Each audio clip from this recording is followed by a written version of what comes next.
Hey everyone, Doug here from 2 Plus Tough, and I'm just settling in with a mug of hot chocolate. Got myself a haircut, because I'm sure somebody will comment on that. But I'm going to be sitting down and cranking out some more Necromunda terrain, and I thought, hey, let's hang out and do that together. Sorry, my phone here just went off. I'm just silencing it now. So what we're going to do is head over to the downward cam.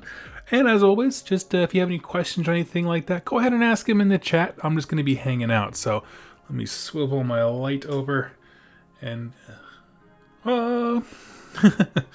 had to adjust there.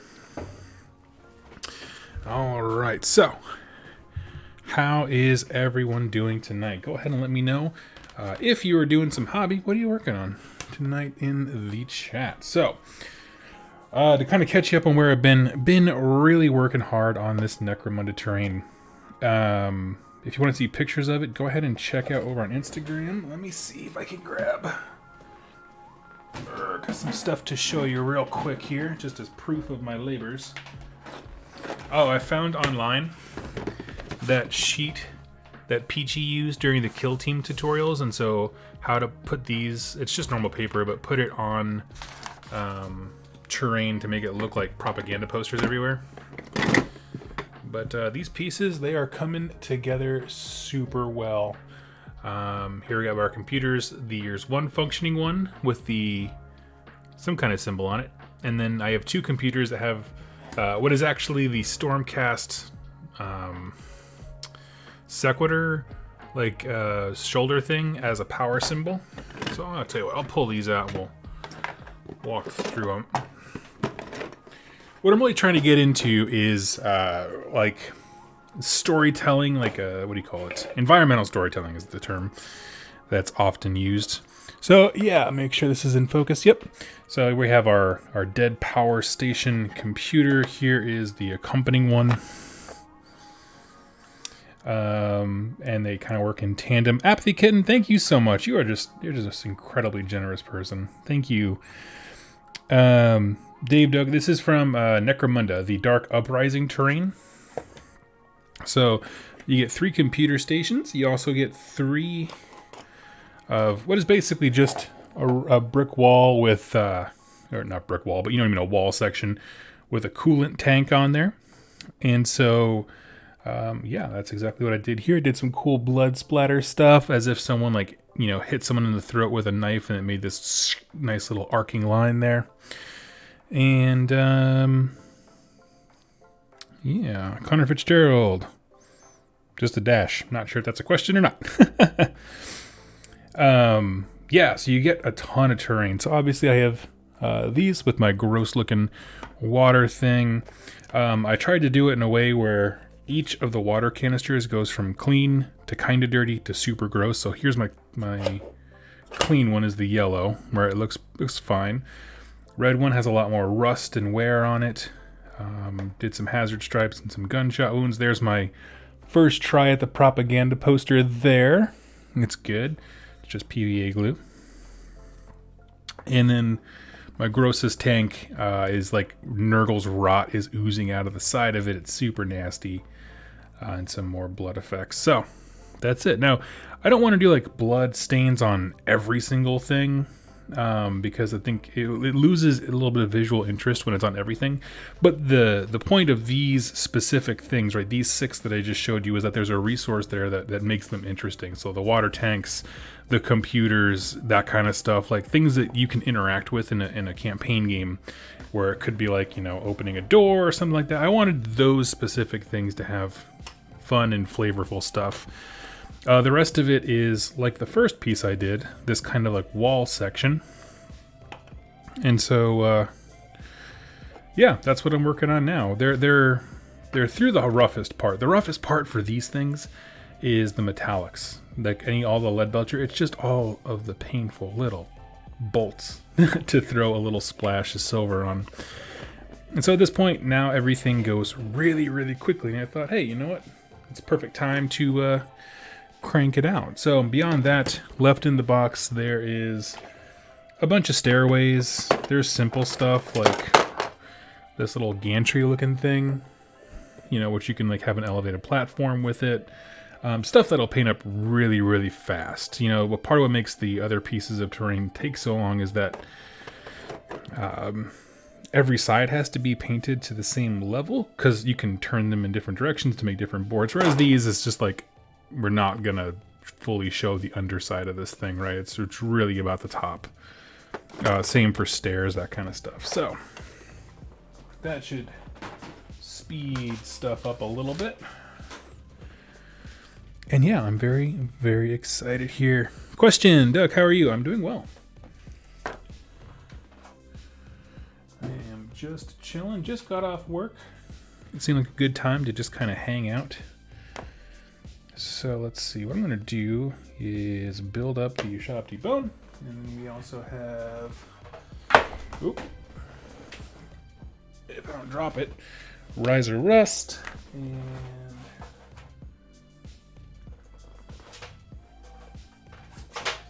Nihilic Oxide. What's left? Oh, I need Dryad Bark too. Cleaning up. The last thing I always do is Dryad Bark, just to kind of clean stuff up. And I have my terrible brush of terribleness in the water for mixing. So, big stuff. I was actually going to do a live show talking about the Warcry Tome of Champions. And man, I gotta tell you, I'm so freaking excited about that book. I really am. It's so stinking cool. Like, they basically, I just feel like Sam Pearson just like picked my brain and was just like, here's all the things that Doug wants. Where basically it just, on a simple level, the thing that really grips me about it is the hard mode, basically, that is kind of built into it, where it changes some of the rules as far as how you can build a warband and stuff like that. Really neat stuff. So has anybody, for you guys, have any of you went out and grabbed that one? I'm kind of curious. Battalions has a great Slaves to Darkness review. Really like the first of the lore videos. Oh, thank you.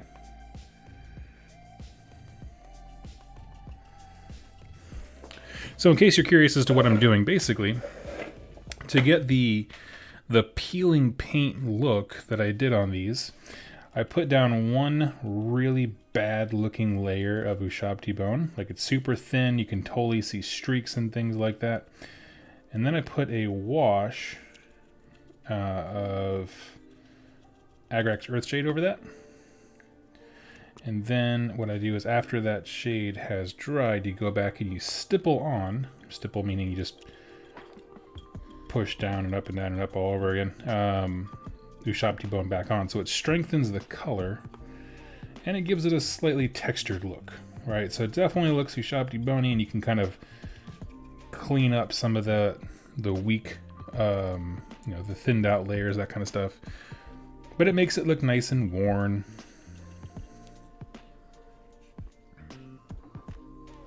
Is the sound cutting in and out for anyone?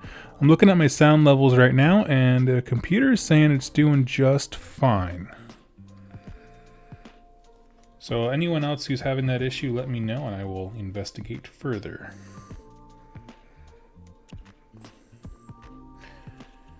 But yeah, so between working on Slaves to Darkness stuff and trying to play as much Mordheim as I possibly can, which that game, it's been a long time since I've fallen in love with a game as much as I have loved Mordheim.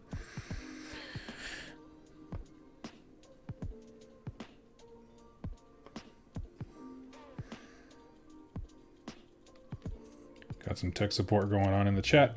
Super appreciate it. I didn't know anything about that, but all right.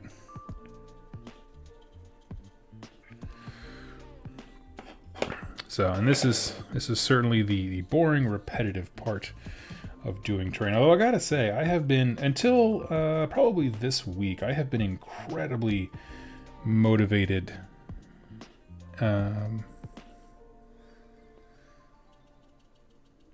to get this terrain done. I don't know. Part of it is, honestly, I think a huge deal for me was my very good friend and I hope he's watching and or will watch this.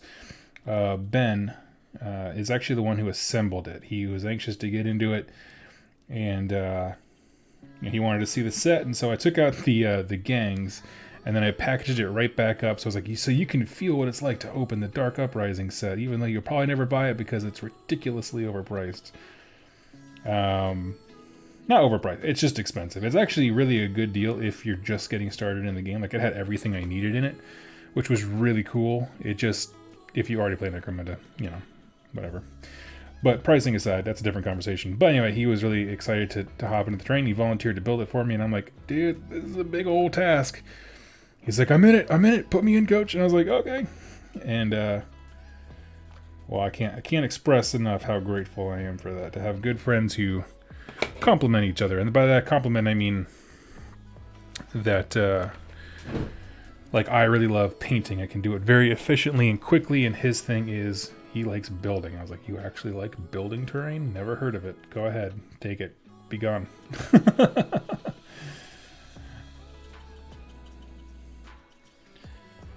And I'm very loath to ask for help. Especially, you know, when it's stuff like this, like these big projects where he volunteered for a lot. At first he was like super into it, and then, you could kind of see it, be like, this is a lot of freaking work. And like, yeah, it is. But he's being a really good sport, so it's all right. I'm gonna pay him back for it. We're gonna paint up an Orlok gang, put some heart and soul into it, and make it look super awesome. Teamwork makes the dream work, exactly.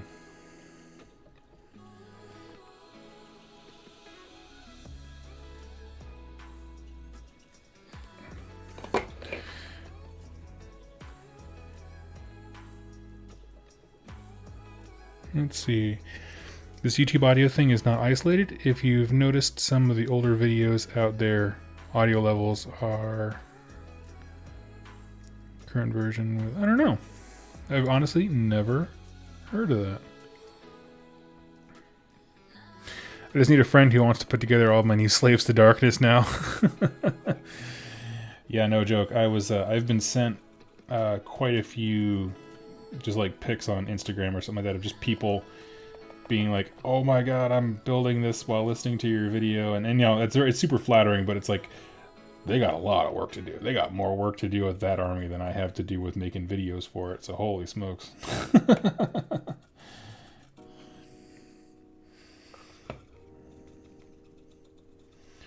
But yeah, it's a good time. It's a really cool army. Like, it definitely invigorated me back to my Nergal. And kind of, so in case you're all curious, kind of what's on the docket right now is I want to finish this up because, you know, my buddy Ben put so much work into building it. Like, I want to get it playable so that if I show up on a random game night, we can play Necromunda, because, you know, I want him to feel that pride and joy of like playing on stuff that he built. But beyond that, I'm going to be building more Untamed Beasts for Warcry, and a special announcement, I am going to be at Adepticon. I don't know, is anyone else in the chat going to be at Adepticon? And the reason I bring that up is because it was very last minute. I wasn't expecting to go. Things just kind of fell together to make it happen. And the events that I signed up for are Necromunda and Warcry. All Warcry all the time. So I want a whole heaping bunch of really sick looking Untamed Beasts. Can you explain the Nergal Putrid Blight King weapon ability, Blighted Weapons? I don't know how to use it. Well, the FAQ came out today as well to clarify that. And basically, if an unmodified roll of a 6, so you take all your hit rolls, if any of those are 6s, put those off to the side, right? So say I have 10 dice, I roll 4 6s, which is great odds. You would take then those 4 6s and roll those. and you get D6 hits. So whatever those 4 are, so say the sum total of those 4 dice is 12. You take those 12 hits, combine them with any other hits that you got from that first roll, and that's how many wound rolls you make.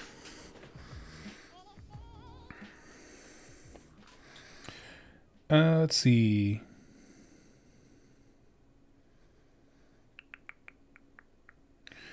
Where is that con at? It is Chicago, or the greater Chicago area. It's just outside Chicago.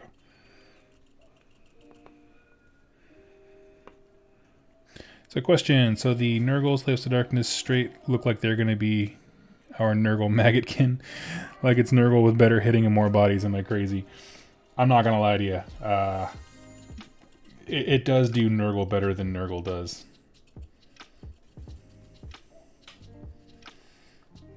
Just from looking at it. And that doesn't, I mean, I think Maggotkin is awesome. It's still the army I'm building.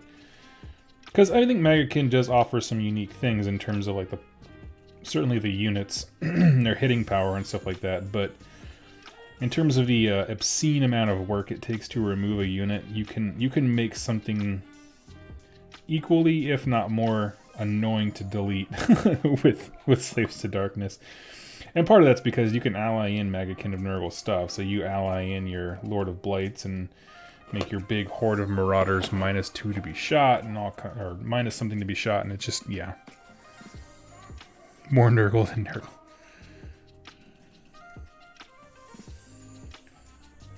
And I hope that build doesn't become super popular because honestly, like, it's strange. This is 100% opinion, so like don't take it as anything else, please. But just the idea of like a super tanky army really does appeal to me. I like defensive and reactive play. But at the same time, like your opponent should feel like they're doing something, right? It should be a lot of work to delete these few really tough dudes. Like these Blight Kings just don't want to go down easy, and it makes them sound like they do in the lore, and I love it.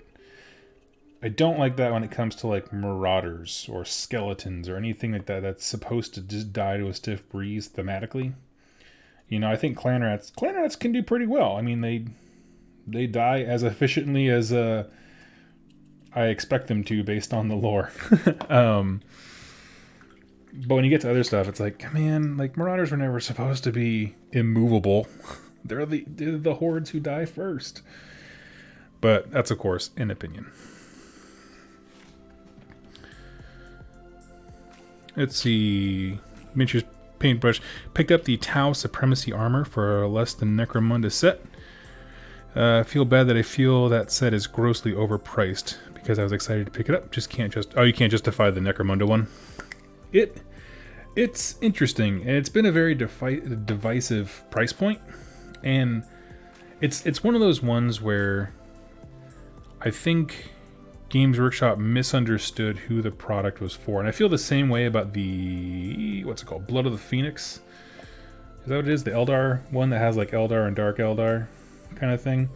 Where it's like, when you're going to set that kind of a price point, you really got to stop and be like, who is this for?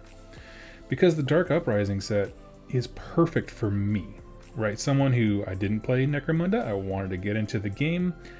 How do I do that? Oh, this thing has 2 factions, terrain, templates, a rule book. There's a mini, gang war equivalent, so I know all the stats and prices of my weapons. Like, everything that I need is in that set. It makes absolute sense to start there. You know what I mean? And I actually, was in my hand, I had the old set, because those are still available. I was holding on to the old set and was just like, why would I buy this? Because then I need to just stock up on terrain. Like, that's dumb. I just get the Dark Uprising set, and it was awesome. But, Necromunda is not their flagship game, so it's not like it draws in the same level of new people, like, say, AOS or 40k, certainly. And so you really got to be like, you have to make products appeal to both existing players and newer ones. And I think they definitely failed to capture the market on the existing players with that set. Just the price point, it wasn't there because they don't need the rule book and they don't need the factions if they don't want to play them. And I think it was just a miss on that end for sure.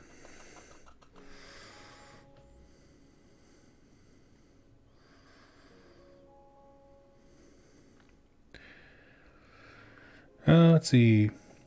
Point. I think Slaves to Darkness did something great. Made a great potential army that War Scrolls alone don't make that happen. Requires game skill, and so allying in others doesn't break the armies. I agree. I think it's a. I mean, I don't. I think time will tell, as it always does when it comes to books being released. I'm a big advocate of just waiting and seeing how things pan out. But at the same time, I'm looking at it and like, yeah, the Nergal stuff looks super gross. But from the way that the army functions perspective, like it's very straightforward.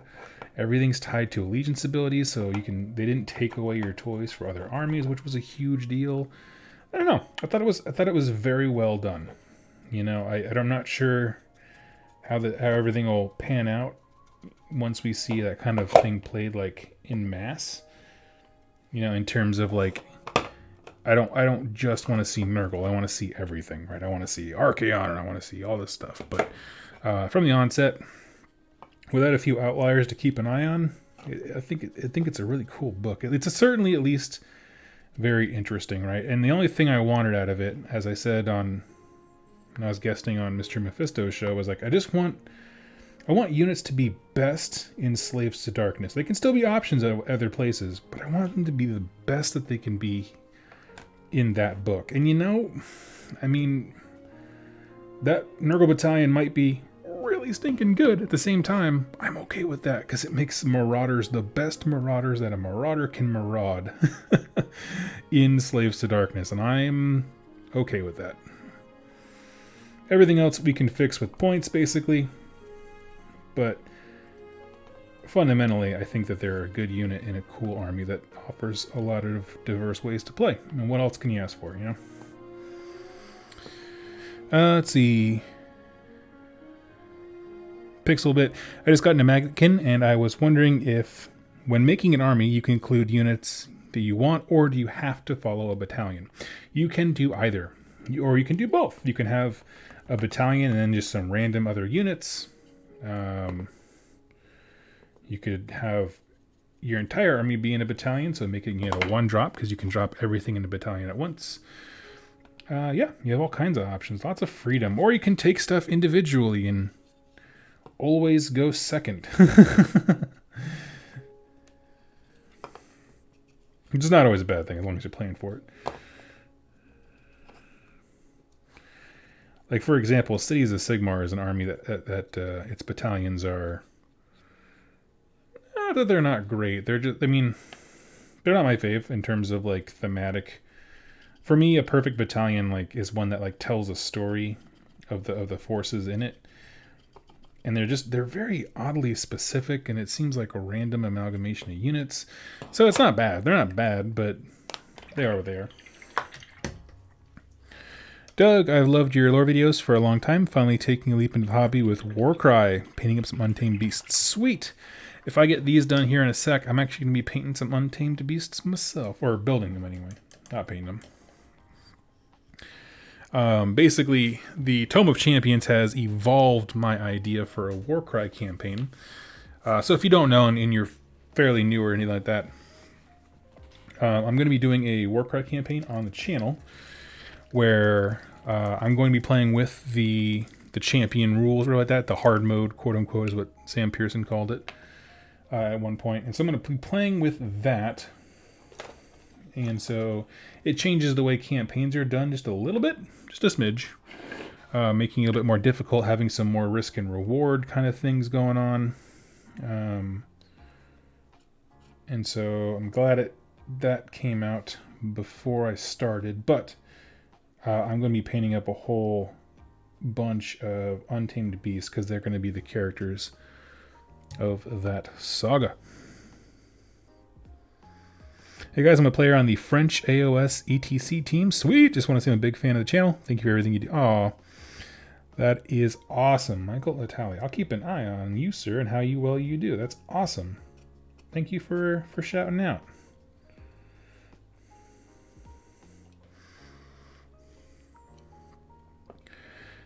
FAQ 2020. Hi, mate. What do you think of Fire Slayers with Hearthguard Berserkers now being max 20 at 400 points and Volkites being 140? I did not know about that. That is interesting. I don't have a strong opinion because honestly, can't think of like a dedicated Fire Slayer player around here. Like I know that there are some. I just can't. Like the last time I played them was almost a year ago. It was right before their new book came out. So I am not sure. I have to say honestly, I don't really have an opinion because I don't know. I don't have one of those experiences where like I can tell you what that really means, if that makes sense. Like what that looks like on the table. So I've heard people complaining about the big, is it Berserker, the hefty unit, like spam from those, but I don't really know anything. Merci to you.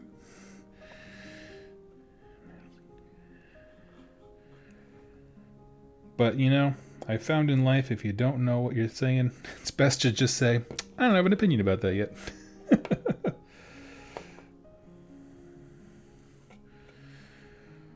Rather than saying something foolish.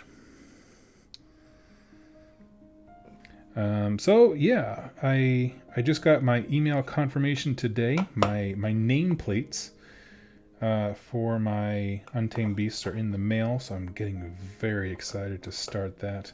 I ordered from Versatile Terrain is the name of the vendor. Cool guy.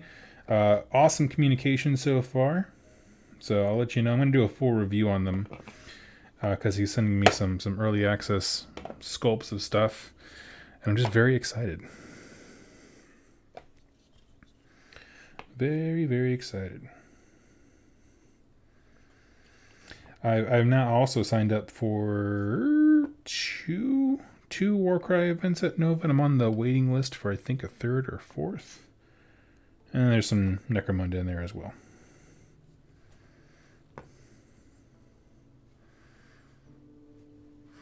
But I wanted to keep the schedule kind of open because I've been told that like Adepticon is really like an experience. Like there's the big vending hall and gaming hall and all that stuff, so I can go and just kind of experience things. Because right now the only thing I've been to was Nova this last year, and I just want to have time to compare, contrast, feel things out, see what people are like.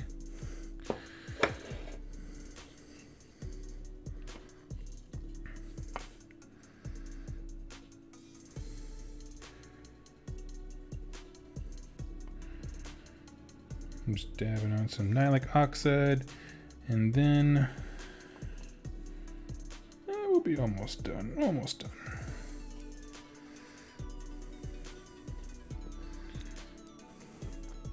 Like I said, some of these are going to be blank just to create space, right? We don't want to have every wall be a crazy death scene, of course, but just almost every wall. Question, what's your current go-to Warcry army? That's a great question. Lately, it had, well, honestly, for the most part, it has been Bone Splitters of all things. Taking a list that really focuses on more boys, like the more, I'm sorry, I just realized this whole time I've kind of been painting off camera. That really focuses more on the elite side of things. With like a lower model count. I don't really do this basic Savage Orc simply because more dudes, more problems, because they all kind of run into each other and get in the way. But yeah, like more boys are great. I think one of the most, so to me, when I'm kind of looking at like how like not good, because it's not, I don't view the game in a competitive way, but one of the things for me is very rewarding is getting the most out of a faction, like using all its cool abilities and that kind of stuff.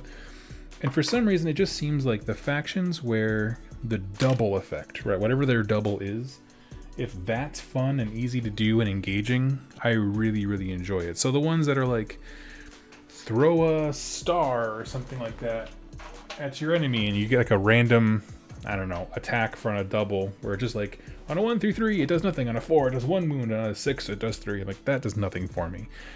But when you tell me the Bone Splitters and the Iron Jaws both have the charge thing, like the whirr, they just run into combat 6 inches away, now we're cooking with gas.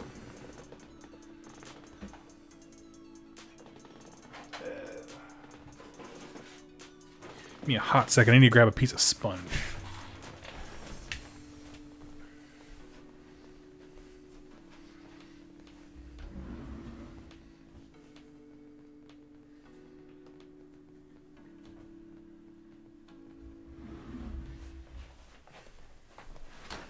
Here we go.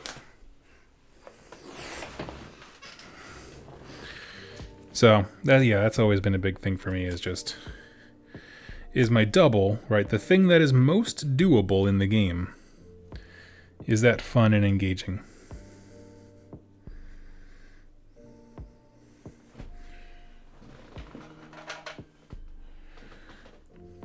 Yet another piece of evidence for the orc players have more fun. I guess.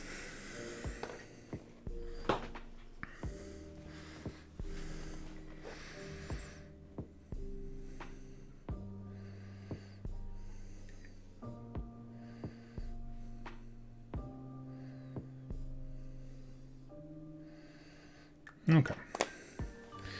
What about the hish hish rumors for light elves? I do not know.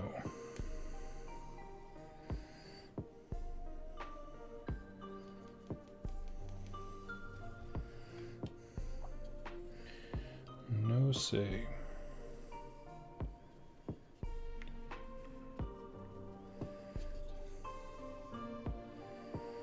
I'm just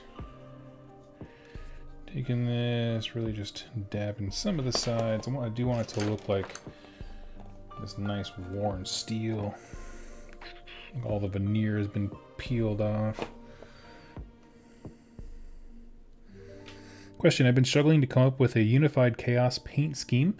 I have the new Slaves to Darkness, some Maggotkin, and some Khorne, and would like them to kind of fit the same theme. Any ideas on other than black?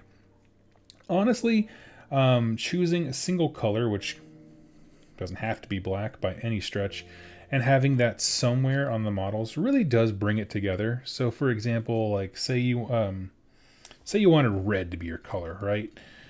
I would say you can do stuff like, maybe not have the armor of every single guy be red because they don't need to all match, but maybe have it as an accent color on some stuff here and there. Or like, the Maggotkin armor is all green, for example, right? But all of their like tabards they wear, their cloths that go down between their legs, like that could be red, and that kind of unify it with just little things. Because honestly, the two biggest things when it comes to unifying a paint scheme, frankly, having painted many armies, many of which were chaos and unified, if your bases match and you have one running accent color, they will look good. Like they will look straight up good together.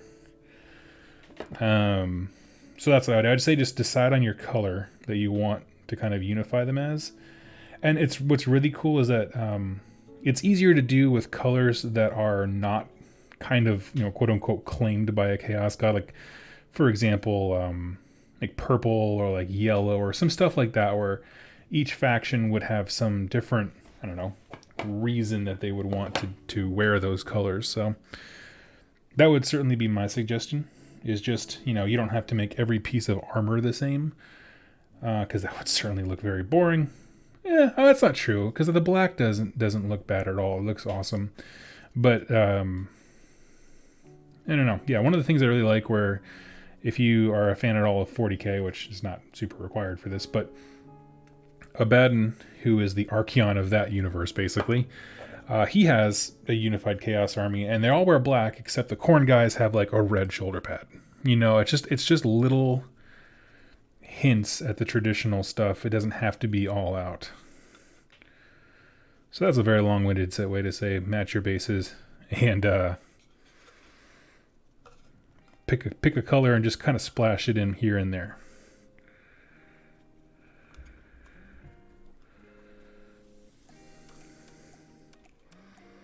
And if anyone else has any other tips, go ahead and throw it in the chat. This ain't... I was about to say this isn't the Doug show, but it kind of is. I'm sorry. It's kind of my channel. But you know what I mean. You know what you got for. You know what you signed up for when you came in.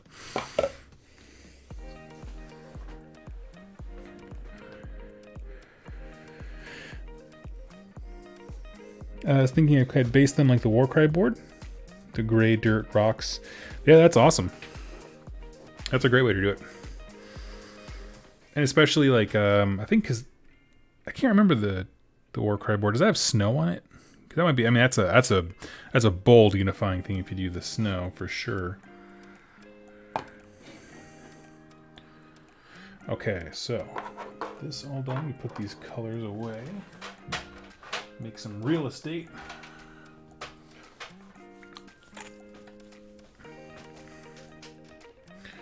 So we need to get our yellow to paint the lights. Snow's the mausoleums one. Okay, thank you. It's Doug's YouTube. We're just watching it. Got that. What else do we need? We need just some random colors. Let's see. We'll take Flesh Terror Red. So what I'm gonna do right now is just paint all of the lights.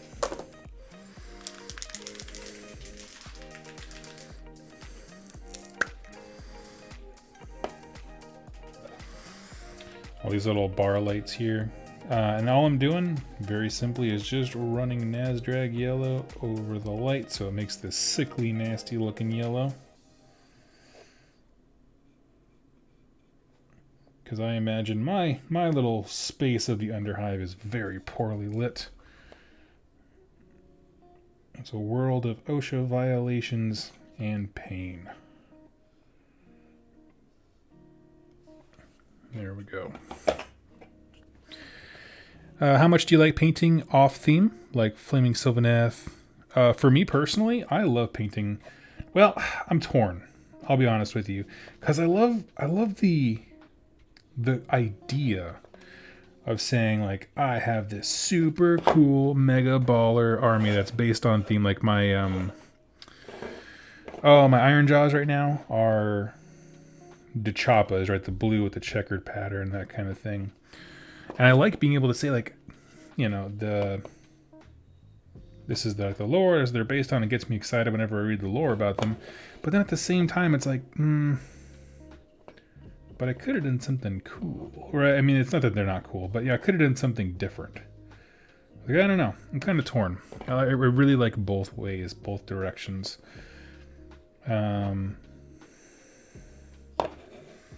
Which I know doesn't really answer your question. I don't know, both. It just depends on the army, I suppose.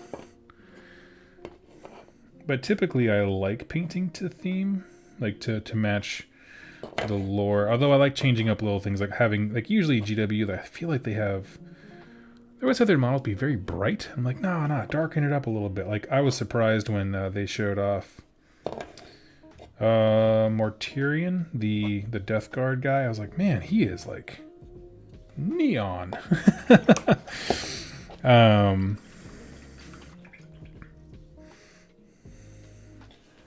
But yeah, let's see here. Cold Shoulder. Every time I see your blocks, I just want to see a John Blanche mural painted in the blank space.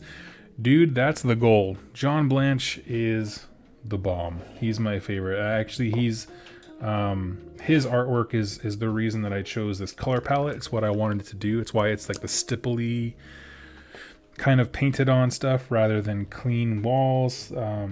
Some of the guys I'm gaming with, they went for very clean things because they're like, oh yeah, Palatine forces, they'll keep this area clean. And I was like, no, you're missing the whole thing, man. All this Necromunda art from like the 80s or whatever, like super crazy looking stuff. It's got to be dirty. It's got to be gritty. So thank you. That's like the highest compliment there is. Like you nailed what I was trying to achieve without saying it. Planning on making videos on the Warcry warbands. Watching this while painting my iron golems. I have a video coming up hopefully this week.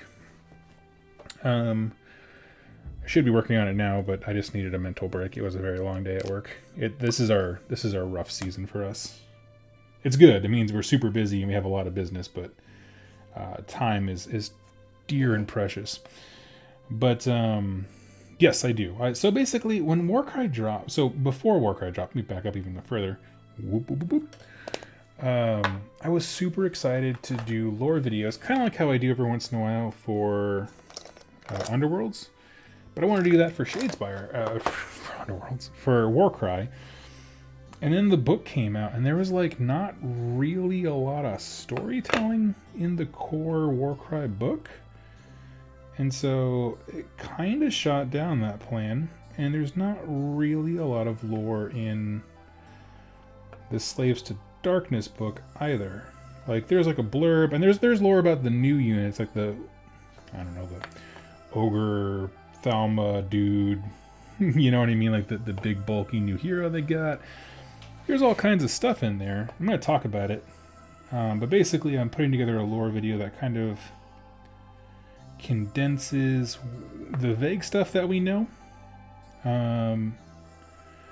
with kind of sprinkling in like, hey, this is how they were presented in the Warcry short story compilation type thing that came out when Warcry dropped. Which, you know, those are not like deep dives into the nature of chaos and those people. It's just, you know, here's this one very specific warband and what they're trying to achieve. So it's more about like grabbing any details about the culture of those factions that I can from those in and putting it in a video. So there is a video coming to answer your question, but it's not, I don't know. Every faction did not have the same amount of depth and stuff like that. So, but actually, you know, getting prepped for Adepticon now, like, and now that I'm so close to being able to start filming my Warcry campaign, honestly, it consumes my thoughts, right? Like, I think about it more than I think about full games of Age of Sigmar. It's just so stinking fun. And I'm loving it.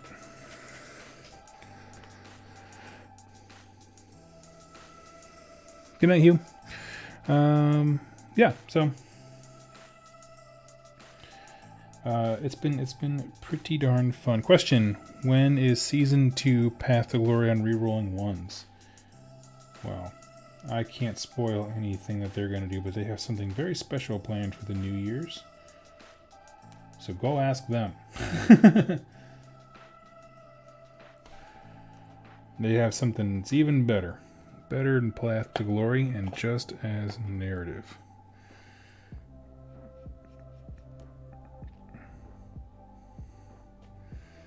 You can tell it's going to be amazing because I, Doug Griggs, will be a part of it. Yeah, I just totally stuck my finger in the Ushabti bone there.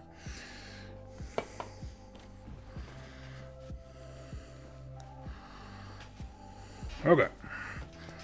And we're back. So I feel good. So what I need to do is wait for a clear weekend day and go out and get these guys sealed.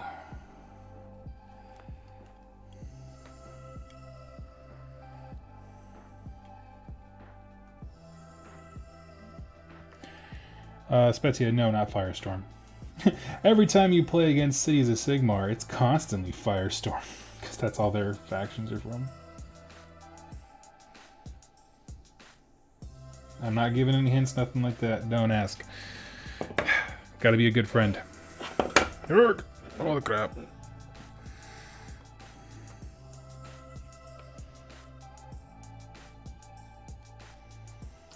Let's see.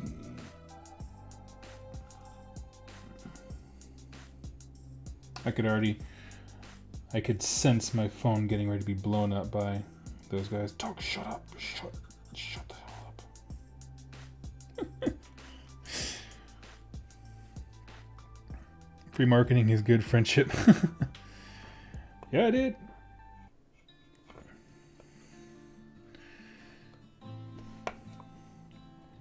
You know, it's one of those things. YouTube, there's a bunch of folks who think that it's very easy and there's some kind of like get rich quick thing element to it, or like YouTubers make a bunch of money. First of all, we don't. But in addition to that, like, it's weird putting yourself out there. Like, for all of these awesome comments that you guys are doing right now, I get some strange folks who, I'm just going to say, need help. Right? Need help. They need some mental help. I don't say that as a derisive thing. I mean that literally as someone who takes mental health very seriously. Where it's just like, yeah, it's hard and you need support. And it's really good having friends who can understand that, right? And just be like, hey, you know, Doug, you're not a piece of garbage because this one guy said so because you got something wrong on the Archeon video. Something like that. Blood Bowl, but everyone will be playing the Halfling team. I love it. That would be amazing. Everyone's just bad at everything. Ben, if you are watching, your terrain is a thing of beauty, my friend. And it is coming along swimmingly.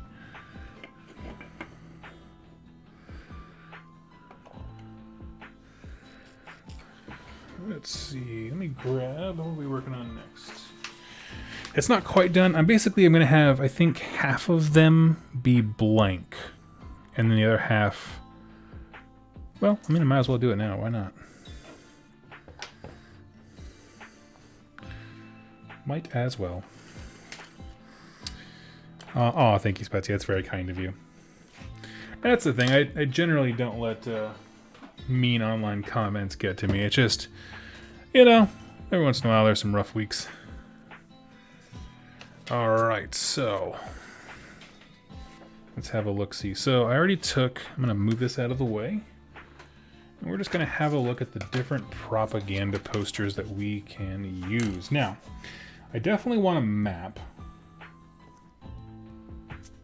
There's a few different options for a map. I don't want a star map. I think that's too big-minded for the guys on Necromunda. Like, they're not thinking about, you know, the space, right? They're just thinking about what is directly in front of them. Atomic Topher, is that... Well, you got something wrong on the Archeon video. Literal trash. Thank you so much. Oh, everyone, you're being so kind. Thank you so much. Atomic Topher, is that some printout or thing that comes with the terrain? No. Actually, if you... And I do highly recommend the videos for this. When Kill Team came out, and they were doing all the tutorials on Warhammer TV, like on the YouTube channel, one of the tutorials was Peachy telling you how to make propaganda posters and put it on your terrain. And he actually made this document, which I don't even remember where I found the dang thing on the Warhammer community site. But I'm sure I could turn it into a Google Doc and like make a link that people can use. But yeah, basically it's just a whole bunch of the, what are they called? Oh, what's that? The regimental standard, the 40K propaganda machine thing. That's a joke. It's all the artwork from there shrunk down, and I just printed it on a normal printer with normal paper. And then what you do is you cut it out. You basically cover both sides with PVA glue, and it dries fairly matte. And then, of course, it gets super, super matte. Yeah, and that's how you take care of that. So that's all it is.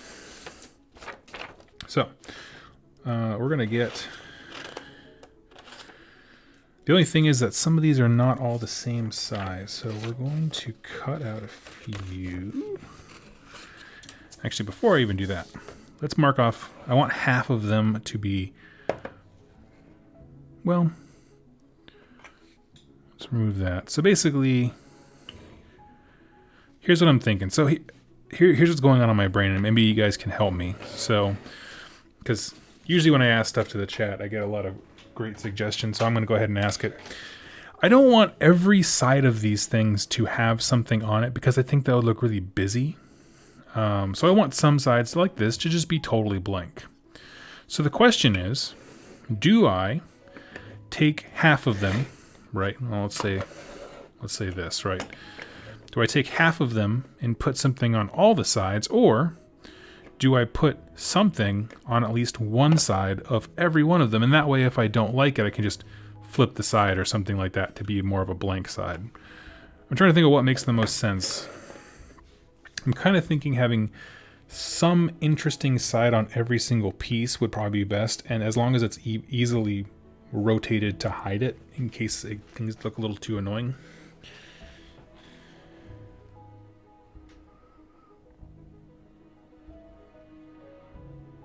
Suggestion, rule of 3, 1/3 of the product should be the main look.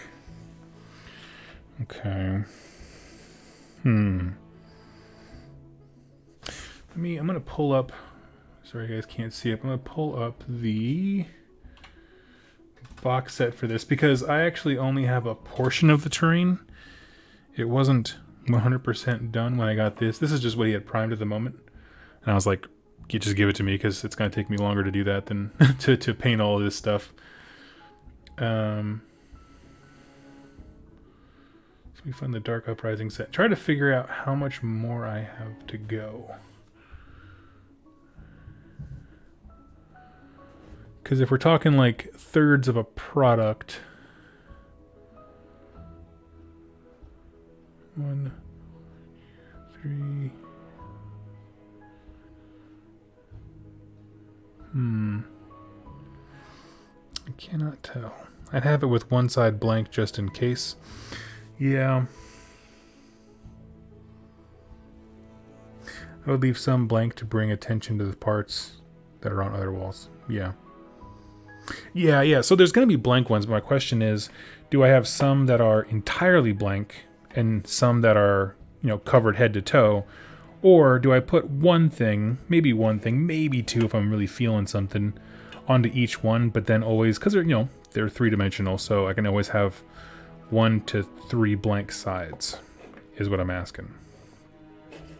So there will be a mix of blank and stuff. It's more just what makes more sense in terms... Well, I'll tell you what.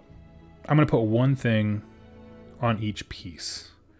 Because if we look at the... I think this is the right button. Yeah, so if we look at the way some of this is set up...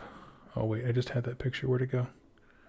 Yeah, because if we look at the way some of the board is set up, you can see that there are many configurations where a piece is by itself, so you would see all the sides of it, and so that would mean that there are some pieces. If I do the half and half route where some is like completely plastered with stuff and the other sides are totally blank, they wouldn't look very balanced if they're standing alone, like this guy right here or this wall section here.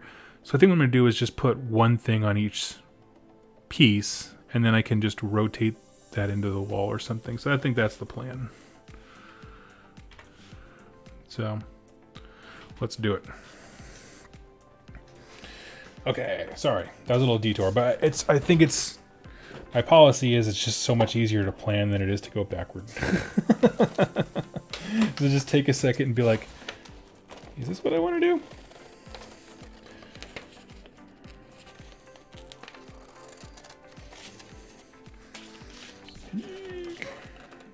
Oh no, the neighbor's dog just came out. Our neighbors have the most annoying little doggo.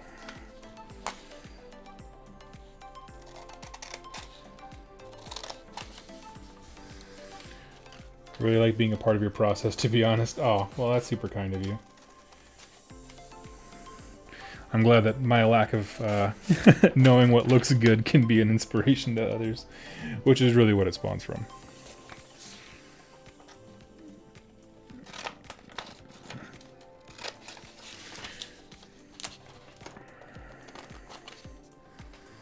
So I would need 1, 2, 3, all those.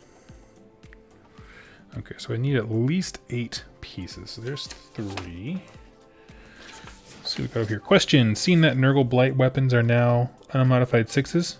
Poor Crashneck. Yes, I did see that. I made a joke to Jack, who pointed that out to me, and I was immediately like, but I just finished painting that. My models. And I converted them. I'm still going to take them. I mean, that's one of those things like, there's no world in which +1 to hit is a bad thing. He didn't like it didn't tank his value or anything like that. It's just, I thought it was super funny.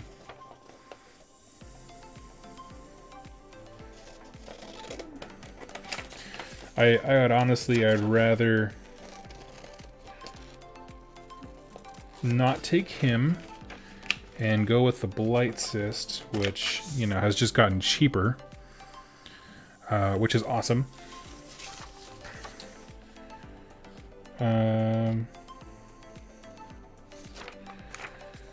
I'd rather go with that than Gash Rack, so it's a good several point swing, if you will.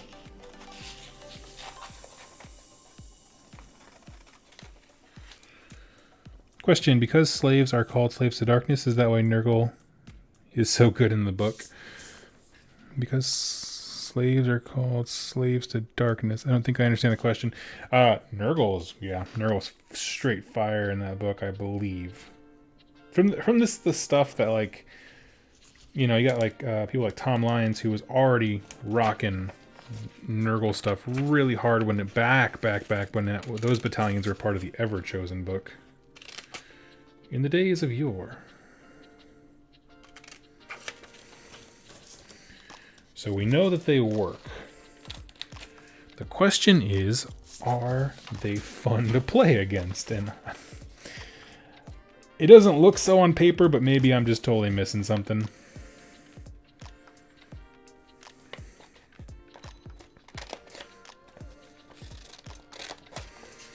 Because it kind of seems like you spend a bunch of hours moving Marauders forward and then just not taking them off the board. Okay, let's get a few random super tiny ones in here. Just some of the sides are going to have a few. Because just like any city that you'll walk through, there's, like, you know, the telephone post where there's just a bunch of stuff going on it. Let's get something off of this one as well. These transfers he's making? Of sorts. It's basically just a piece of paper that I'm cutting out, and we're going to PVA glue them to the terrain. I guess technically I could make a tutorial on it, but it would just be a straight rip-off of Peachy, which is going to be funny. Now your views are mine, Peachy!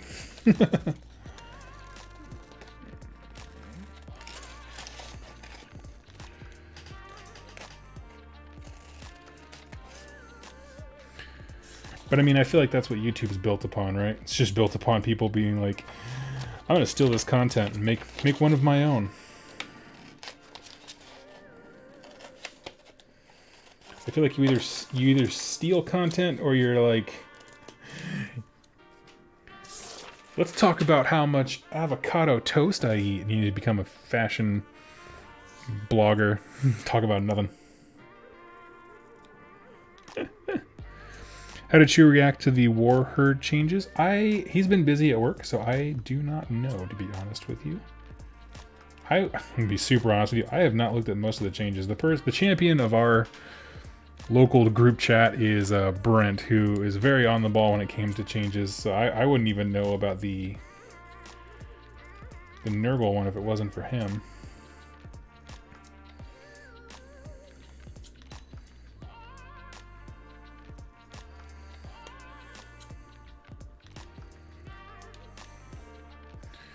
Right now is just pulling all these little things together.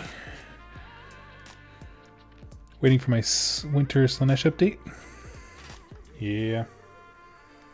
Good on you, though. I mean, that's kind of what I think Jack's waiting for, too.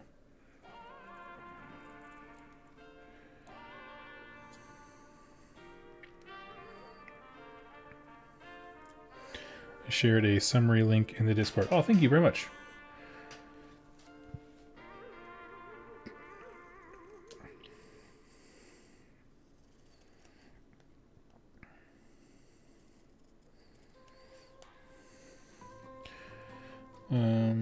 I think we did the math, and Shu's Warherd is now like 780 versus 1,000 points, something like that. I don't know.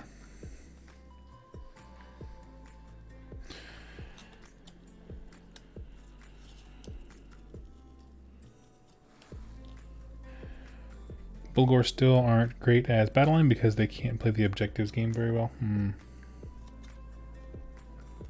Let's see that logic. So our lore question, are there witch hunters in AOS and how much power do they have compared to the Stormcast? Well,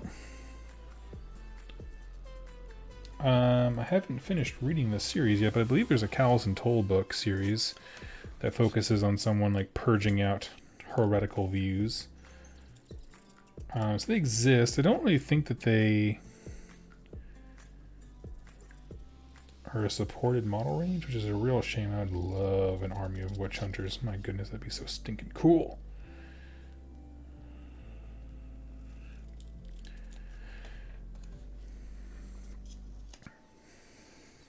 Just finished my Alapex. Nice. What I love narrative arc-wise, you know, number one preference is that they lean into destruction being the main bad guy next. But if not that, I want chaos to be the bad guy, because I'm kind of, frankly, tired of Nagash and Shyish. But what I want it to be is like chaos is being more insidious, so now we have to have like witch hunters and that kind of stuff in the story and in the game, because now all of a sudden things are like, you know, the cities are being corrupted from the inside out, no one can be trusted kind of thing. That just sounds so cool. Sounds dark.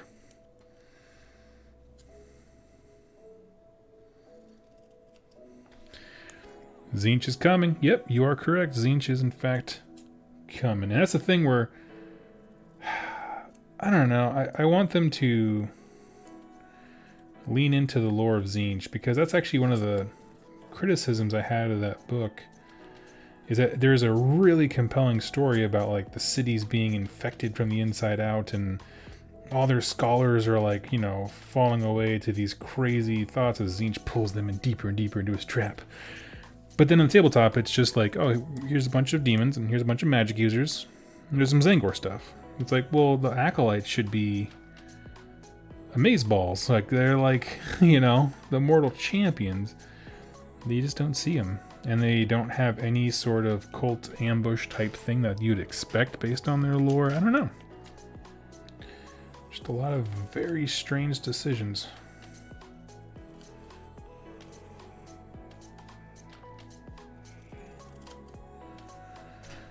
Okay, so we have our pictures cut out. Got that. Where's my glue?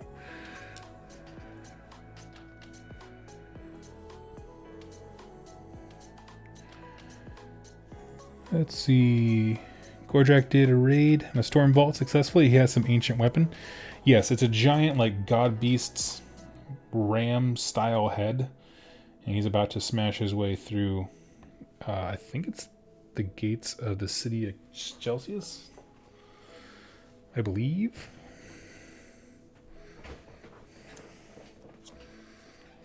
Okay, so here's how I've been doing this. Take your piece.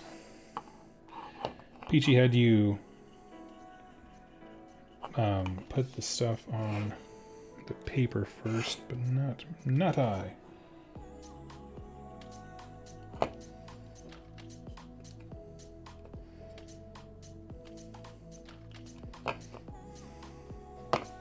Push it down there, nice and tight. And I want them to be a little off-center. I don't want anything here to be perfect, right? Stuff has to not look good sometimes. Good luck, sleep calls, get some rest, my friend. Actually, I want this side, because the other side has some cool bullet holes.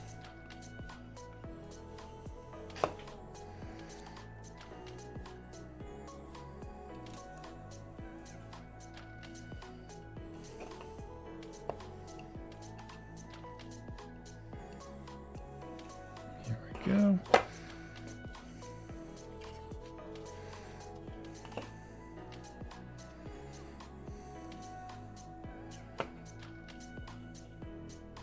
Yeah, we'll put it under the light. Here we go.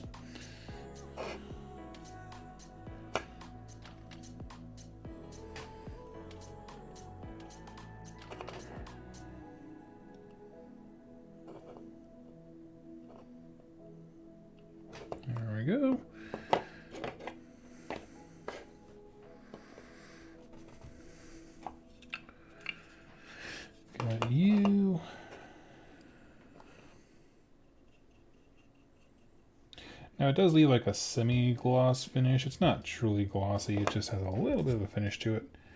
And that's okay. When we spray our matte varnish at the end, the enamel coat to kind of seal it all in, it'll get taken care of.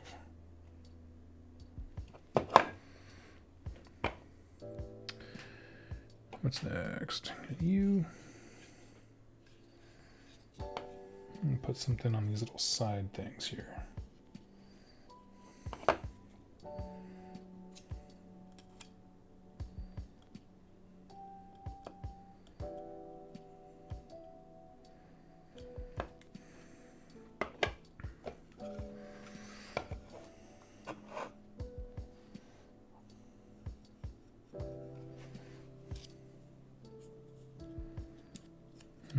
That map is still just, it's pretty darn big.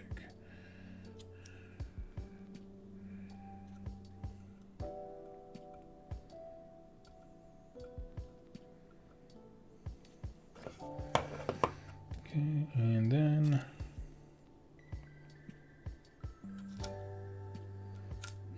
let's do something fun with this one.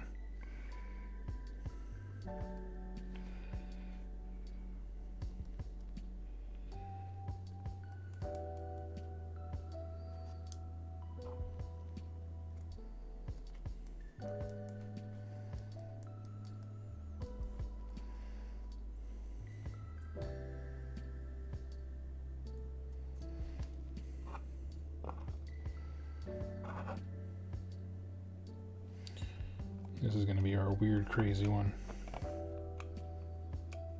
I'm going to put the map on there as an angle. I'm going to take the blood for the blood god and like mark it like it's been circled out by somebody, like we're coming for you, or this is where the raid happens.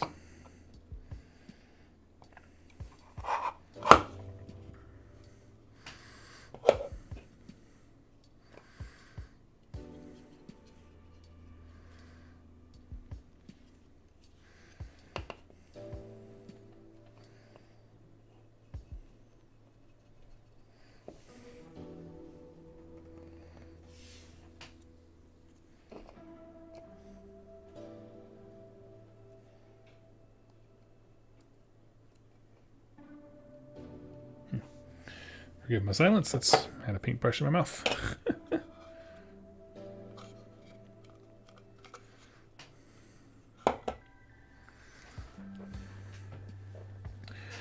Let's see, what do we got? Let's do some of these side panels here. Gloss makes sense since a lot of lower tech early cities adhesives would have been wax. Interesting.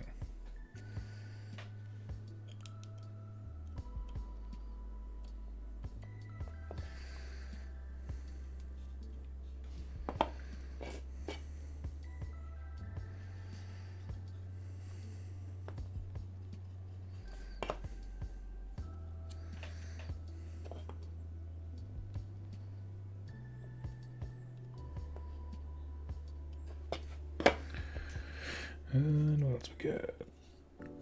Maybe we throw one right here.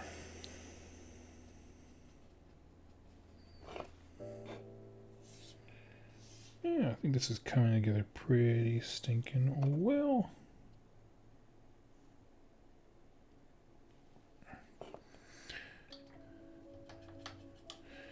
Transferring to listen mode, back to building and painting zombie for Jagan. Nice.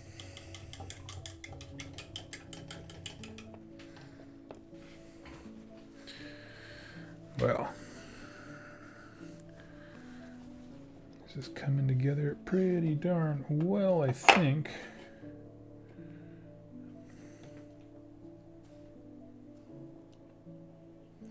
I'm just going to throw a big old thick coat of PVA glue on the top of these because it helps really bind them down.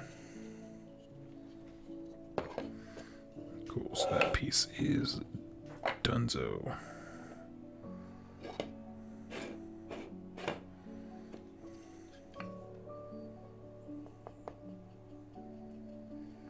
Of course, for some of these I've thought about doing like writing stuff on them.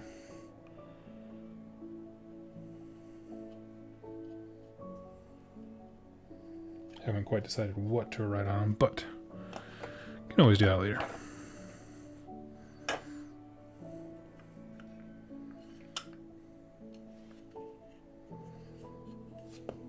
Yeah. Like that one the way it is. So yeah, I could talk about the Tome of Champions here that just recently dropped. Cannot express how excited I am for that book. It adds a layer of depth. So if you don't know, when you're doing a Warcry campaign, you're kind of playing against yourself, basically, and that means that you know, a group of you can play campaigns together, but it's not required, and you can kind of pick up games as you wish, and it's very, very a flexible system, and I like it a lot. And that's only gotten cooler with the Tome of Champions coming out, and it basically has a hard mode to make it ever so slightly, I can't emphasize that word enough, slightly like the Mordheim of old, where there was more consequence for actions. You know, people could get hurt, and you could go battle to battle with an injury that prohibits them from doing exceptionally well. And I really missed that. Like I said, I've been playing a ton of Mordheim, and I've been loving it. And it's for that exact reason. That's like every single time I take my warband out, there's a risk reward, right? Just the action of playing a game, because they can get hurt and they can get their teeth kicked in, and that can really throw me off. There's an inherent risk every time we step on the battlefield, and I love it. And so the Tome of Champions, you know, it's not cripplingly hard. You know, Sam Pearson's described it as hard mode, which, you know, relative to what it was before when there was 0 consequences, he's technically right. But it's not, you know, it's not insanity or anything like that. It just sets up some more stipulations for building your warband and that kind of thing. Now, you instead of, hey, build a list with 20 dudes, and it doesn't really matter what your list is because you can take people in and out of that list whenever you want. Like, there's you know, just do whatever you want, basically, is really what it came down to. Now, it is, when you start the campaign, you have to build a 1,000 point list, and that's what you got. And if you want to add more dudes, you need to accrue glory. So you need to be playing games and winning games to get the stuff to afford good warriors. And I think that is just really cool sounding. Okay. Oops. So sorry. I know that was probably super loud in the microphone. I really do apologize. Did not expect to bump it into the wall like that.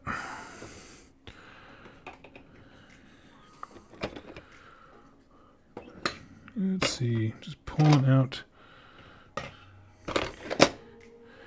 Trying to sort out these last little eds and odds.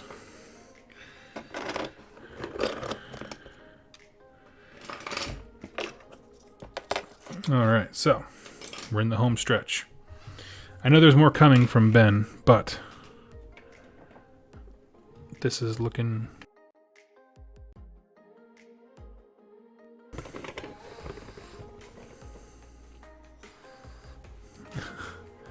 Bam goes the pieces, yeah.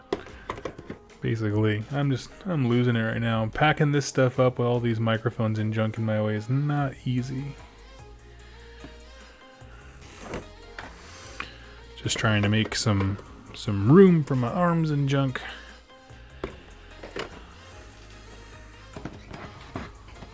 Okay. There we go.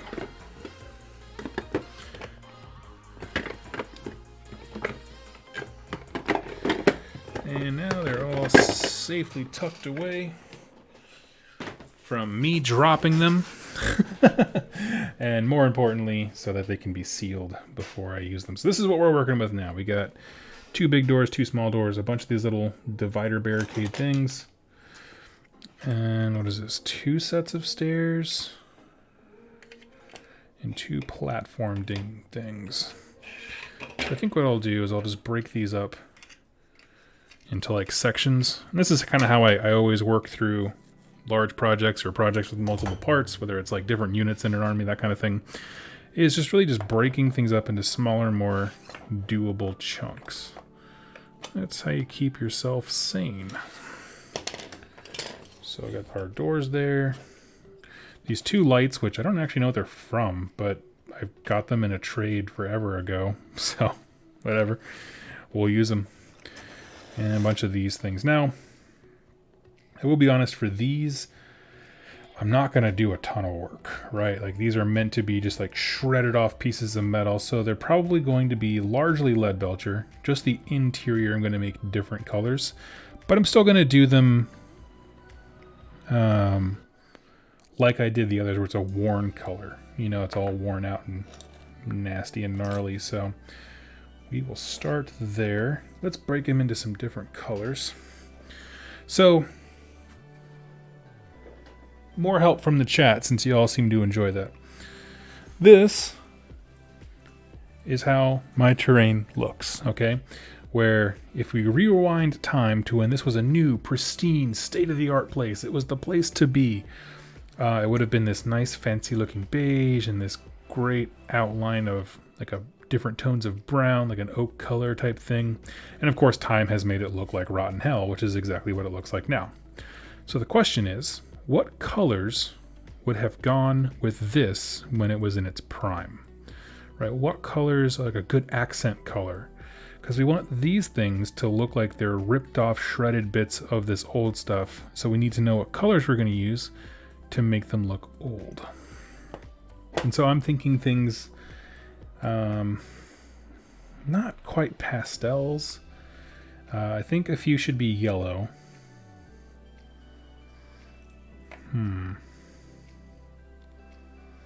Well, that's a door, so we definitely want, I think I definitely want that one to be more of the beige variety. Let's see, I'm going to look up, I always look at the color wheel to see what matches with stuff.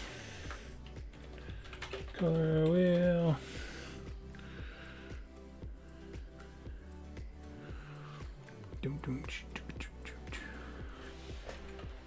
Where's that?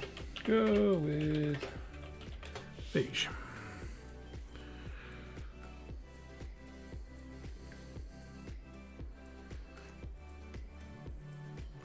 So this is what I'm coming up with,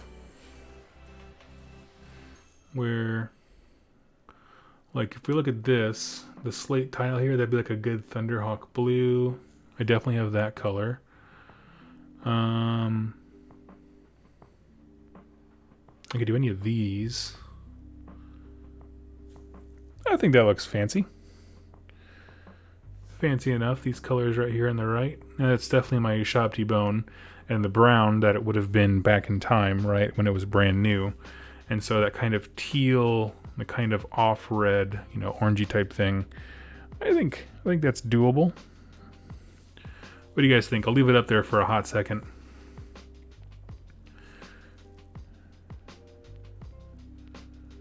Depends on who built the city and what it was used for. That's fair.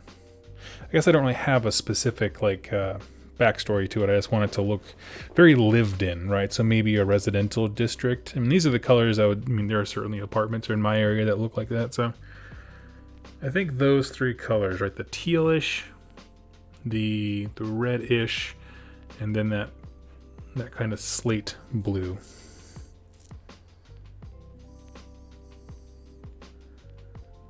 Okay, cool. That's what we're going to go with.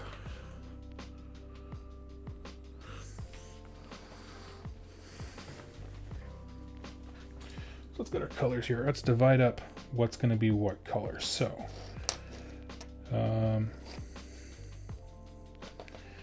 of want each one to have at least like one big piece kind of thing. So now I'm just kind of looking to see, you got three things of these doors, so that's easy.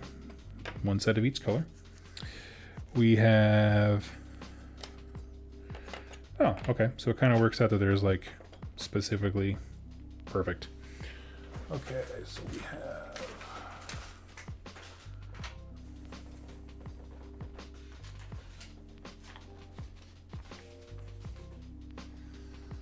got my palette here. Let's see, trying to find the right. Well, we have Thunderhawk blue. I know that.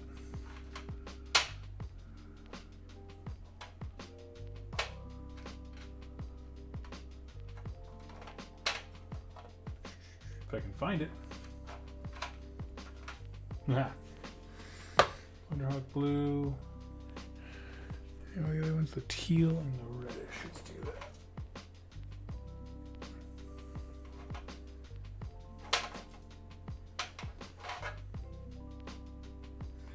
Go with Wazdaka. And for the teal, ooh.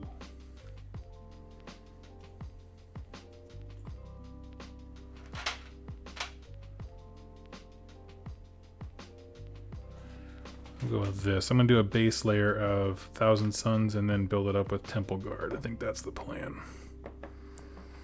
Okay, so now I need to find a good base coat for each of those.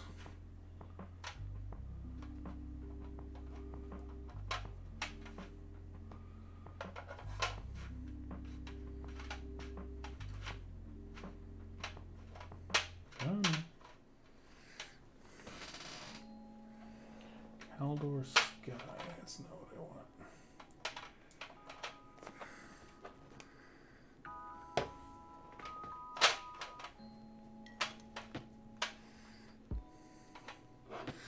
That'll look fine.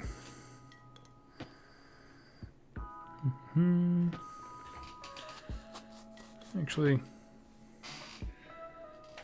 want it to look pretty rough, so that's okay. All right, I think we're good to go.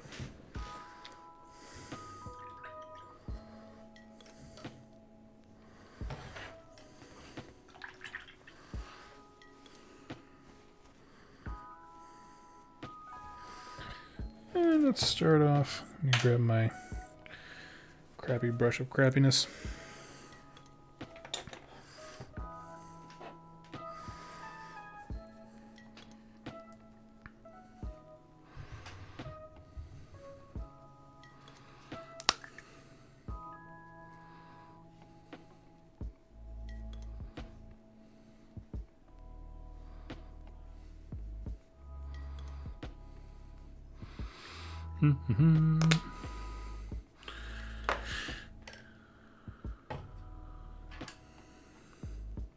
All right, here we go.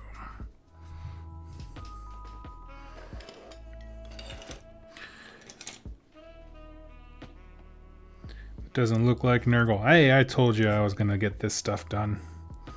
And Brent said there's no rush. I'm supposed to be painting Nergal, if you guys haven't picked up on that. Apparently.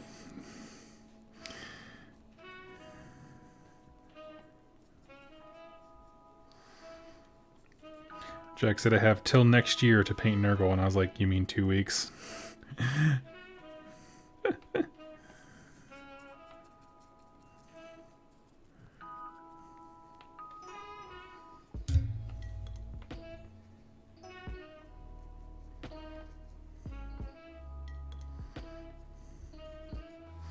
So if you guys don't know how I do the age-looking paint and that kind of stuff, basically I do one really ugly, sloppy layer like you're seeing right now. Make it look like total hot garbage.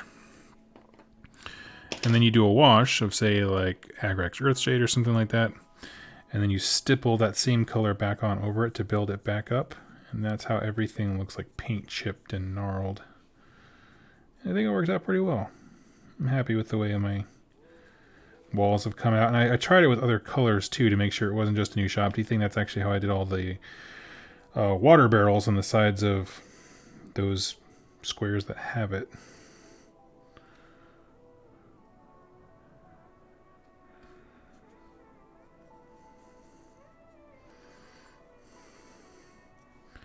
Spetsy says, just tell Jack that you can't see that far ahead. I don't have 20/20 vision. Oh, trading dad jokes for dad jokes. That's a war that nobody wins.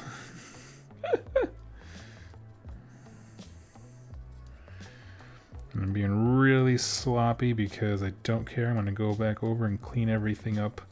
The nice thing is when you're trying to make things look terrible, Nothing really looks wrong. It's kind of like the secret to every Nergal army ever.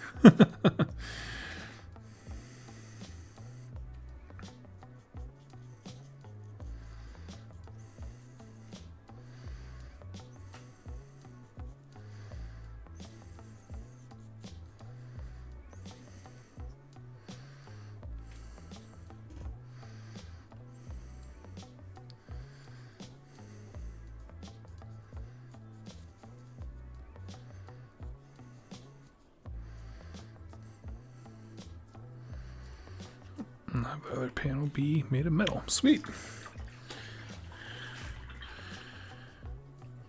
Some stuff, like I figured the stairs will go pretty quick. I'm not going to do a ton of work on them.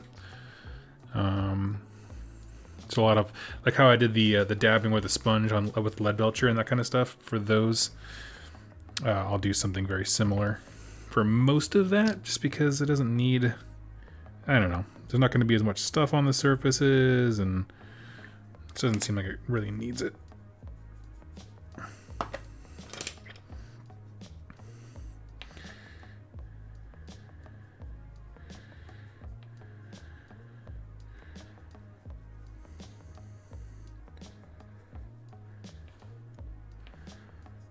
Oh yeah, this will look great with a wash over it. It's gonna look nice and grody. Yeah, let's get that narrative down for these guys. I'm thinking crappy residential apartment living, like in Judge Dredd.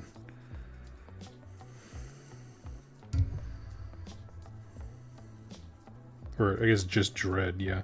Dredd's the name of the movie I was thinking of. Super good movie, by the way, if you guys haven't seen it. Catch the Fever. The 4-year-old fever or whatever. You do aged brass stairs? Oh yeah, that would actually go really well, wouldn't it? We'll see how burned out I am by the time I get to those.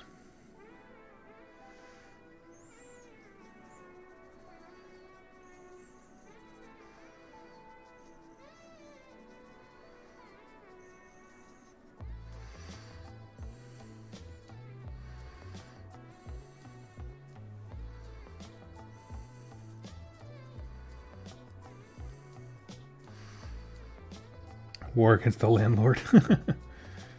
Well, your landlord is the emperor of mankind. And Jack, I saw you asking around about a Van Zar gang box. I know you're interested in Necromunda. I know that I've infected you with that bug. You're catching the fever. Because I won't stop talking about it and had a great time hanging out with my buddy Ben. Oh yeah, I guess I didn't talk about that. My good friend Ben, who I met at Nova, came out. A different Ben from the one who built this terrain. Came out, and we... Man, America, if you could have seen it, we had quite the mandate. Went to a super awesome game store that's local to here. And played some Necromunda. It was a super close game. Came down to one cool check on one of his guys. So he won by the skin of his teeth. It was the closest game that I've had with my Escher. I ended up losing, but... in terms of, like, you know, keeping them on their toes the whole time.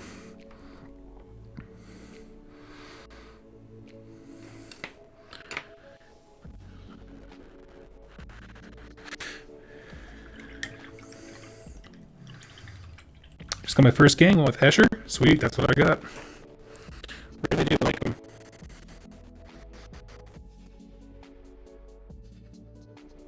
I don't have any, like, you know, combos or anything like yet, but I'm having a blast.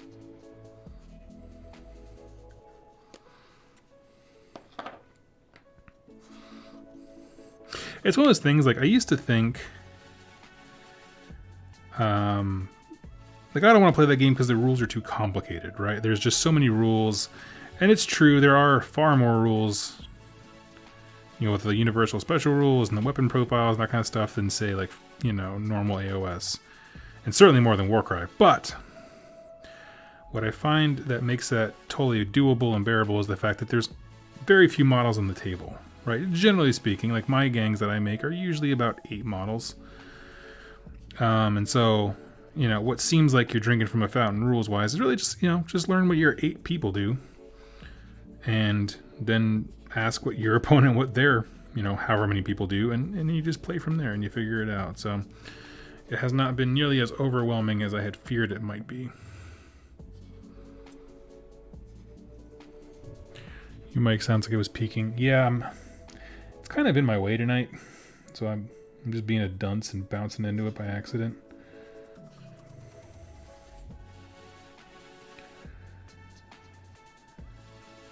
My color scheme is Sons of Horus, green and moot green for my gang. Sweet.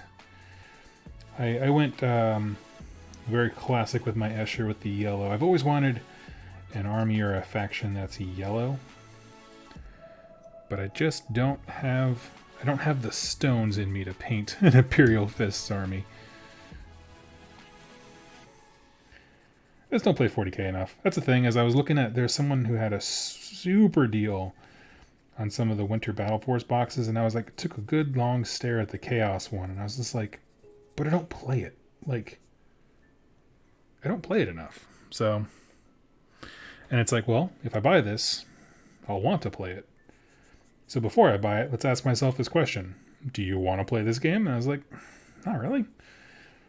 Not really. I'm kind of really digging all my skirmish games right now, to be perfectly honest with you. So anyway, that's where my head's been at lately.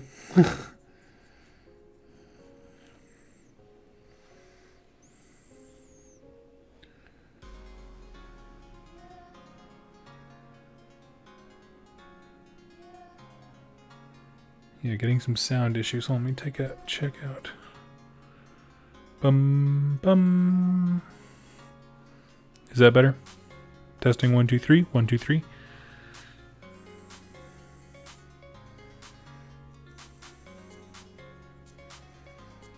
I haven't changed anything, but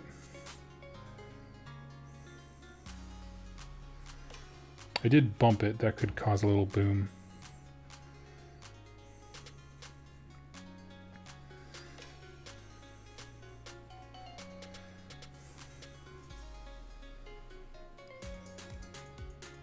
Is it better now? Okay. Okay. Well, I will start being a little more careful around it. Doesn't help that my water pot is like directly underneath it. That's probably what's going on. All right. So that's going to take a while to dry because we really soaked those parts in paint. It's a thin layer, but it's, you know, it's super wet. So what can we work on new? Let's see. Because really all it's the next step for these pieces is going to be metal, and that's going to take a while. Just because of how many there are. And let's just push them off to the side ever so gently. My glasses just tapped the mic again. I'm really bad at being a YouTuber.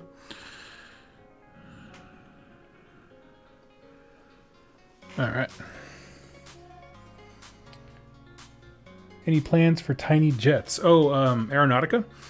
No plans as of yet. Actually, these I'm basically just going to do metal anyway, so we'll put those there. I'm not going to do anything special for them. Yeah, no, well, and the doors too, I suppose.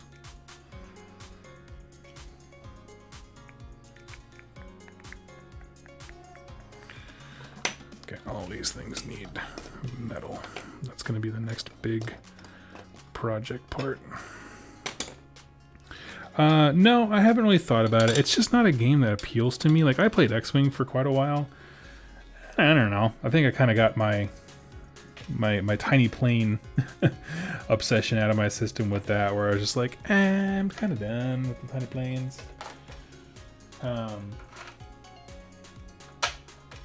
It's certainly a cool game, and people love the models. Like, the models are just like top notch. Like, they look super sick.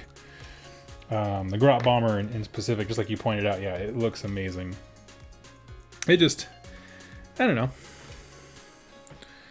Like, it's kind of like, what was that game? Dreadfleet? Oh, like forever ago, where it's just like, you know, it doesn't matter if it's in the Warhammer universe. You either like naval games and you're gonna play it, or you're just not. I'm just like, I'm not super into the flying thing, so.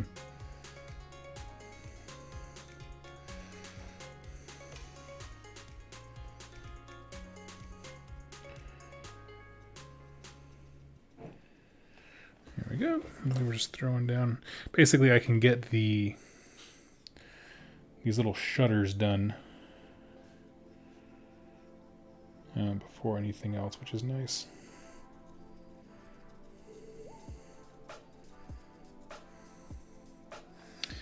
Lore Master Sotek working on some more terrain. Yes, this is terrain for Necromunda. It's from the Dark Uprising set.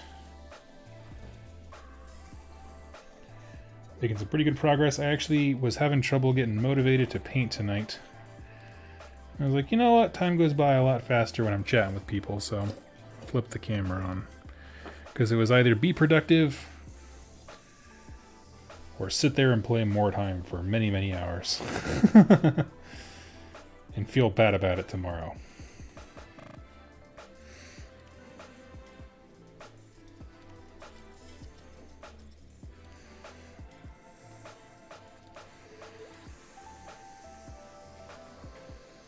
No one would make me feel bad. I just feel like I waste my evenings when I just come home and I'm just like, more time!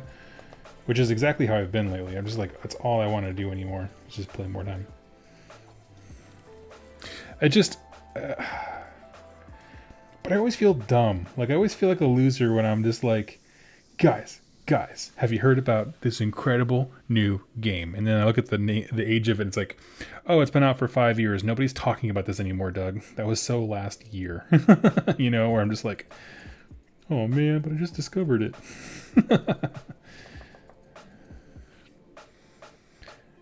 Driftley was awesome. Shame not a lot of people played it. It was always, if there wasn't a Dark Elf Black Ark. Oh, cool.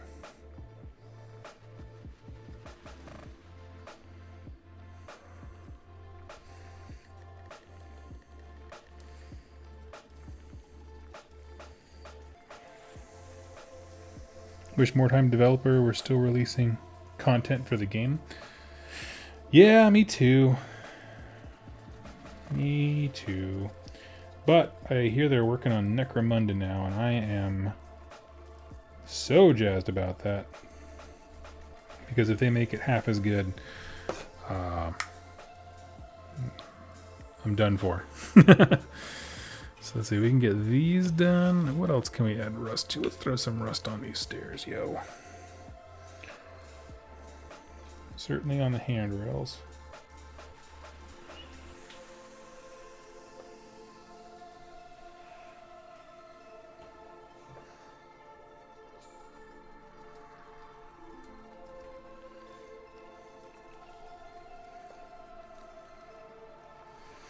So yeah, I have... It starts here with the rust, and I'm going to have it look like it's dripping downward, so it would drip straight down, but also follow the rail a little bit. So that's why it's going down the railing there.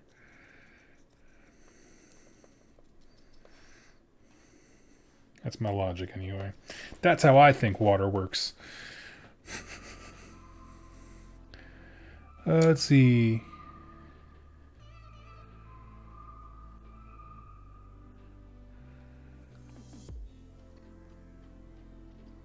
$2,000+ and late. See you later, Clive. Have a good day.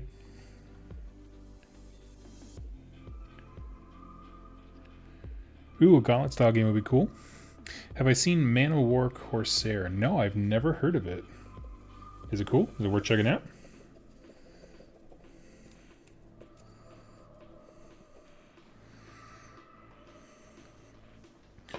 I will take your recommendation, though, if it is. This will be cool. Yeah, so I have that one spot as kind of the epicenter of all of the rust here. And so what I'm going to basically do with these stairs is there's a little lip, and I'm not even sure how well it shows up. There's this tiny little lip. And so the stair is basically going to be dry brushed with silver. But on that lip, I'm going to do hazard stripes. that go all the way down the entire thing. So I think that'll really make it pop, you know? Like I said, I don't want them to be like a dominant feature, but maybe I can do something in the steps too.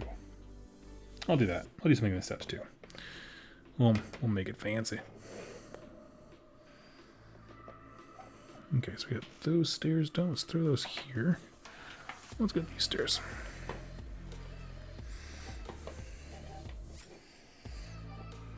It's a very fun game, kind of slow burn RPG. There's all sorts of fleets, other races, giant sea monsters, magic storms, but you can go wherever you want in the Great Ocean. That's cool. I dig that. I mean, hey, freedom is awesome.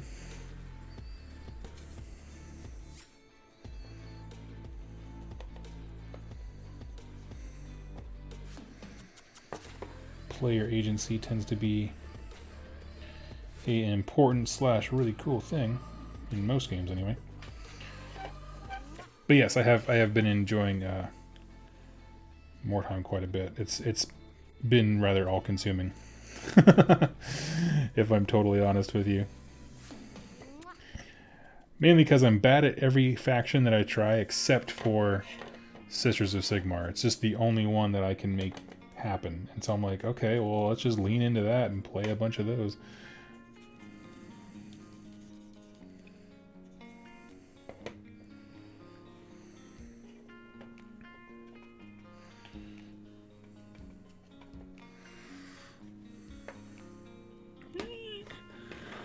Actually, let's get some of these legs down here.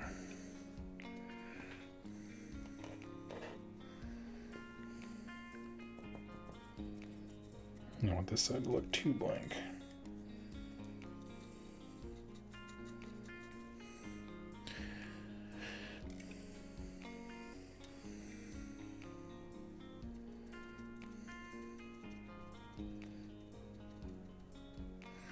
There we go.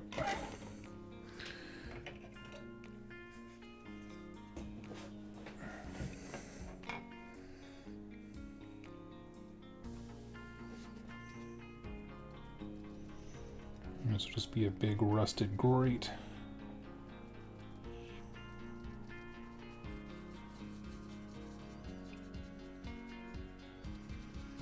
And so with this one, I will take the silver next and like dab it back in, and so it'll just look really rough. You'll have some areas where it's mixing together. That'll be totally cool. But I do want to actually make these platforms that same beige as the walls. So we can pause there on that one.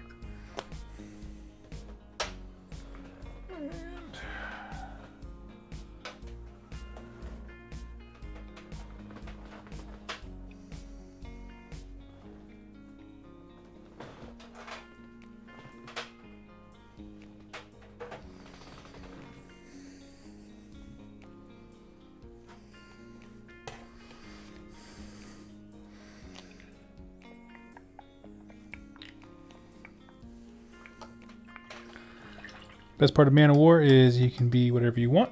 A merchant who specializes in trade, a pirate who raids coastal settlements and trade fleets, and a monster hunter. That's awesome. Is that on Steam?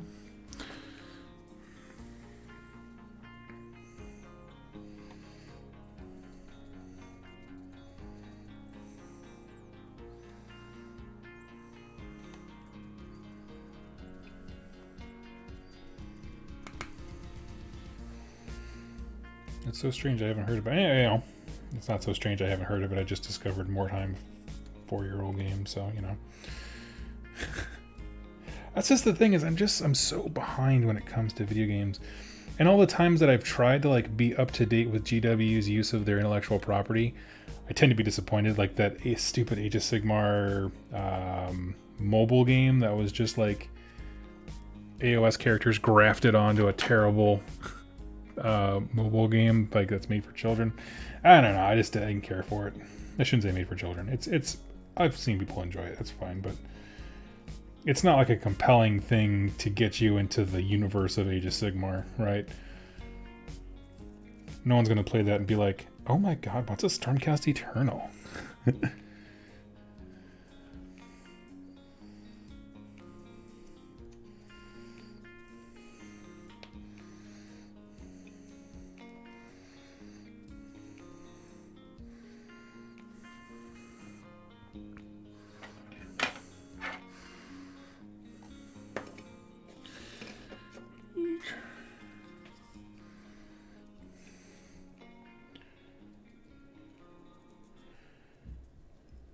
Yes, it's on Steam. Okay, sweet. Thank you. I'll check that out. Man of War.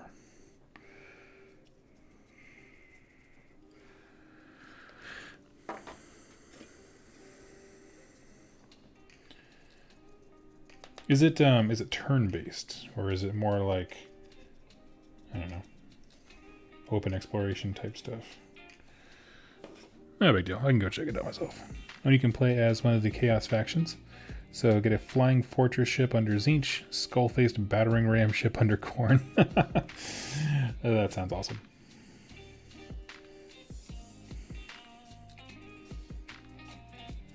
I like that idea of the Khorne ship is just a giant battering ram skull.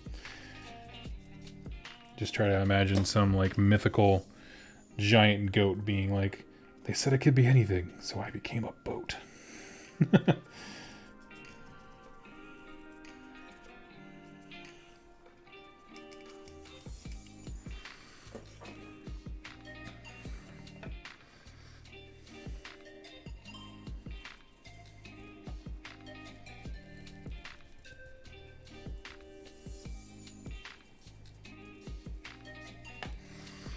Okay.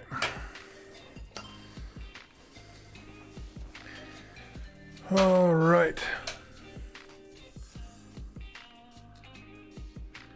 All right, friends, we're coming up on 2 hours, and all this stuff needs time to dry before we can do anything else. So I'm going to go ahead and hop off and go check out this game that Loremaster is poking me to go play. And anyway, I will catch you all next time when we do a hobby hangout. I'm trying to think, tomorrow's Tuesday. I won't be available. Company Christmas party. But like I said, the holidays for live streams are going to be kind of crazy. I'll paint when I can. But I hope to see you all very, very soon in my next hobby hangout. Thank you so much for hanging out with me and getting some baiting done. You all have yourselves a wonderful day and happy wargaming.